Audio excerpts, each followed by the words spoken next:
Summer of the white beautiful horse. इस कहानी को विलियम सरोइन ने लिखा था, जिनका जन्म 1908 में कैलिफोर्निया में हुआ था।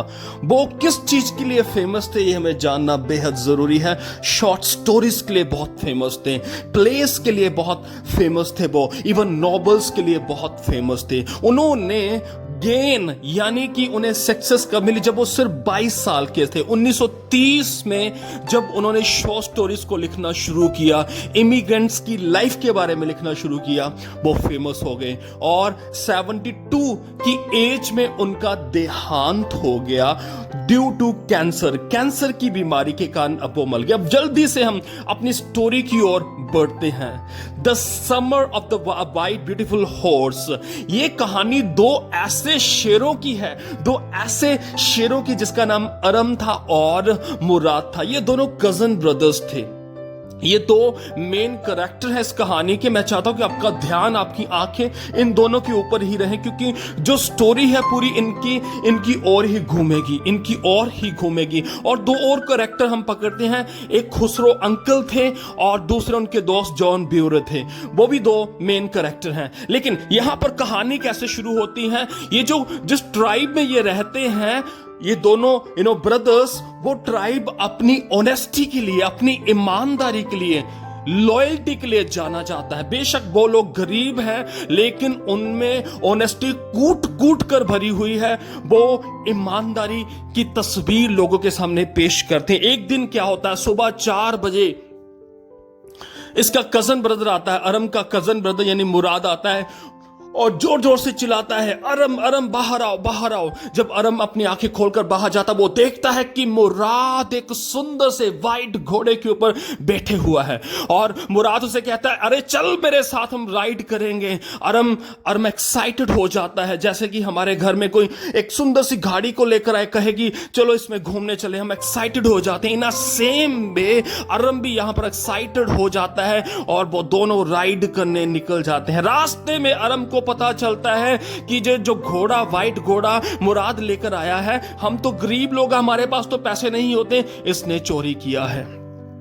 चलते चलते उन्हें पता चल जाता है, लेकिन अब दोनों में इतनी एक्साइटमेंट हो जाती हैं, वो कहते हैं कि हम थोड़े दिनों, थोड़े हफ्तों तक अपनी राइडिंग को सीखेंगे और जहां से हम इस घोड़े को लेकर आए थे वहीं पर इसको रख देंगे। स्टोरी थोड़ी सी आगे बढ़ती है।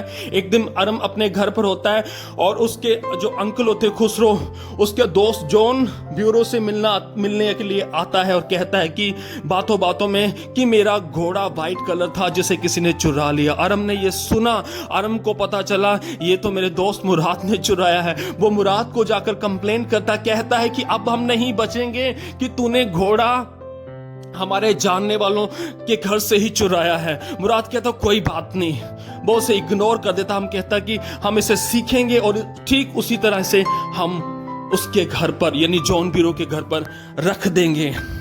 तो वो जंगलों में जाते हैं, राइडिंग करते हैं और कुछ महीने, कुछ हफ्ते बिताने के बाद अब वो दिन आ जाता है कि एक दिन जॉन ब्यूरो के साथ उनका सामना हो जाता है। वो घोड़े को देख लेता है, लेकिन वो रिकॉग्नाइज नहीं कर पाता। ये दोनों लड़के डर जाते हैं। अब ये डिसाइड करते हैं कि हम इसे ज्यादा देर अपने पास नहीं रख सकते। वो थोड़ा उसके साथ टाइम स्पेंड करते हैं और एक दिन सही समय देखकर वो उस घोड़े को वहीं पर रख देते हैं और किसी को कानो कान खबर नहीं होती। इन द लास्ट सीन में क्या होता है कि जॉन ब्यूरो फिर से अरम के अंकल के घर यानी खुसरो के घर आते, उसे कहते हैं कि मेरा जो घोड़ा था वो मुझे दोबारा से मिल गया। वहां पर स्टोरी खत्म हो जाती है। स्टोरी तो खत्म हो जाती है, लेकिन ये हमें एक सीख बहुत बड़ी देती है कि उन लड़कों की जो इंटेंशन थी, बस घोड़े से राइडिंग को सीखना था और उन्होंने किसी तरह की कोई गलती नहीं की। उन्होंने अपने ट्राइब का जो एक रेपुटेशन थी उसे बनाकर रखा और ईमानदारी के साथ, लॉयल्टी के साथ उन्होंने उस घोड़े को रिटर्न कर दिया। सो फ्रेंड्स, यहां पर हमें एक लॉयल्टी, जो इसकी थीम है, जो मेन टॉपिक है, वो क्या है? अगर आपको एग्जाम में कहीं किसी भी एंगल से इस लेसन से क्वेश्चन आ जाए, आप थीम की बात कर सकते हो। बेसिकली ये थीम लॉयल्टी के ऊपर, ऑनेस्टी के ऊपर ही रोटेट करता है। So thank you so much for listening to this video. Channel को प्यार दें, इसे अपने फ्रेंड्स के साथ शेयर करें, मुझे इंकरेज करें, मोटिवेट करें। मैं सिंपल वे से आपके साथ हर तरह की स्टोरी को शेयर कर पाऊं। Thank you.